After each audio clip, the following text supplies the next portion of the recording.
E agora vamos falar um pouquinho de saúde? Quem leva uma vida sedentária e ainda pensa que musculação, por exemplo, é coisa para jovem, vai se surpreender. Tem gente que já passou da marca dos 70, 80 e até 90 anos e está lá levantando peso ao menos 3 vezes por semana. E olha só o resultado de tudo isso. 86 anos de muita vitalidade. Dona Ellen leva uma vida totalmente independente. Cuida da casa, moderna, usa o computador para falar com uma das filhas que mora na Europa. Mãe, que legal. E o que mais que vai acontecer aí hoje? Hoje, o que mais que vai acontecer? Dirige, e muito bem, no trânsito de Curitiba. Mas onde é que ela encontra tanta disposição? Aqui, nas aulas de ginástica. Há 6 anos, Dona Ellen começou a fazer musculação, numa academia que tem um programa dirigido para pessoas da idade dela. E tudo na vida de Dona Ellen ficou melhor. Estou agora não mais com 2 muletas, como eu estava já. E se não fosse isso aqui, eu estaria na cadeira de rodas.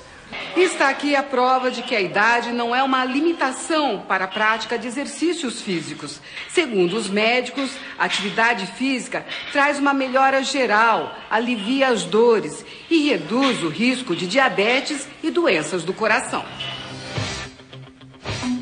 O médico Antônio Arruda Silveira Júnior desenvolve estudos sobre a saúde dos idosos. Tem livro publicado a respeito. Aumenta em 200% a força muscular de um idoso praticante de musculação se comparado a um idoso sedentário.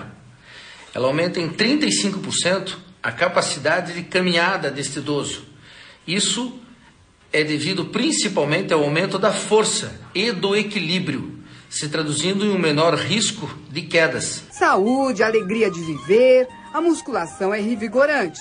Que o diga a Dona Elvira, 93 anos de sabedoria e muita, mas muita disposição. 30 quilos para a senhora nesse aparelho é coisa pequena. É, porque ele tem uma senhora aí que foi lá nos 80.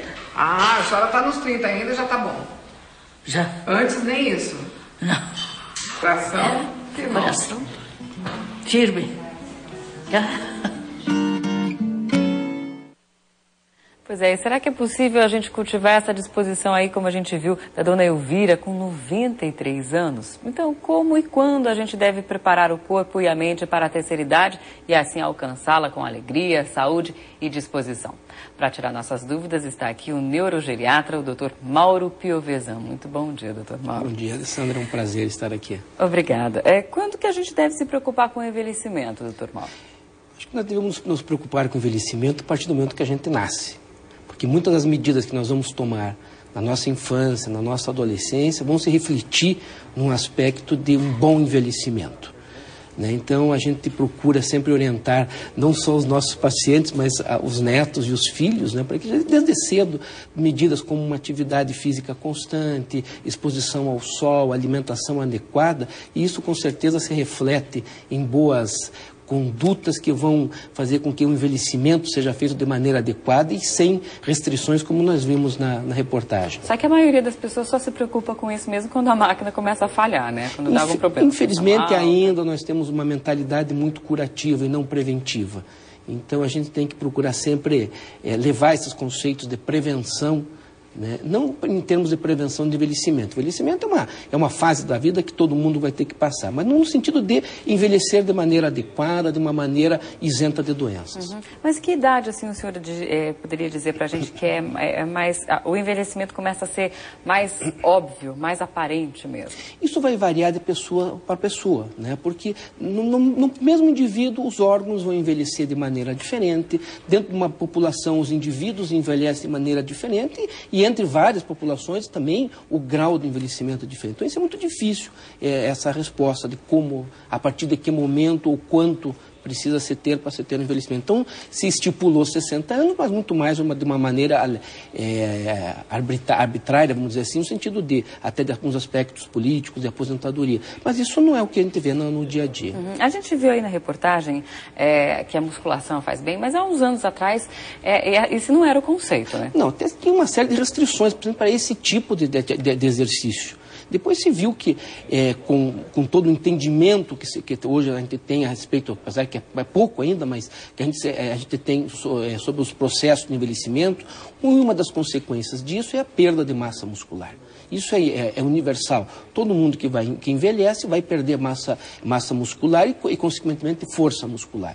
E se viu que a atividade física, principalmente esse tipo de atividade física, que é a musculação, ela faz com que a pessoa mantenha uma massa muscular adequada e mantenha força muscular. Então, por isso que é importante, como nós vimos no relato dessas pessoas que estão fazendo atividade constante. Isso melhora, e não só a parte muscular, mas também a parte articular, a parte cognitiva desses pacientes, né? A memória, o fato de estar envolvida numa atividade, conversando com pessoas, isso também ajuda, né? E ajuda bastante. A prevenção de certas doenças, como depressão, por exemplo, isso é muito importante. E o acompanhamento também é importante, né, doutor? Com certeza, a gente sempre procura servir também para ajudar ou também para piorar, se ela não for feita da maneira adequada. Eu acho que sim, isso tem que ser feito por uma pessoa que tenha experiência suficiente na área no trato de pacientes com a terceira idade. E hoje existe isso? Existe. Hoje a gente sente assim, nós que iniciamos a lidar já com pacientes idosos há muitos anos atrás, ainda não tinham muitos outros profissionais envolvidos. Mas a gente sente hoje que muitas pessoas estão se interessando pelo assunto e estão se envolvendo, estão procurando estudar e assim desenvolver as suas atividades direcionadas para o pessoal da terceira idade. Aí entram os professores de educação física, os fisioterapeutas. Por isso da importância de nós termos esses profissionais, no sentido que as pessoas tenham uma orientação adequada. Porque se também uma atividade for feita de maneira inadequada, isso não vai gerar benefício, mas vai gerar dano articular, dano muscular, ósseo. E o dano, às vezes, na pessoa da terceira idade é maior do que uma pessoa, por exemplo, que não tem... Sim, porque às vezes os processos de recuperação vão ser mais lentos, tudo isso. Então, tem que ser obrigatório, vamos dizer assim, sempre existir essa orientação de uma pessoa que tenha capacitação para lidar com esse grupo de pessoas. Tá aqui então, doutor Marlon, muito obrigada pela sua presença aqui, um bom dia para o senhor. Bom dia, eu que agradeço novamente o convite. Muito obrigado. Muito obrigada.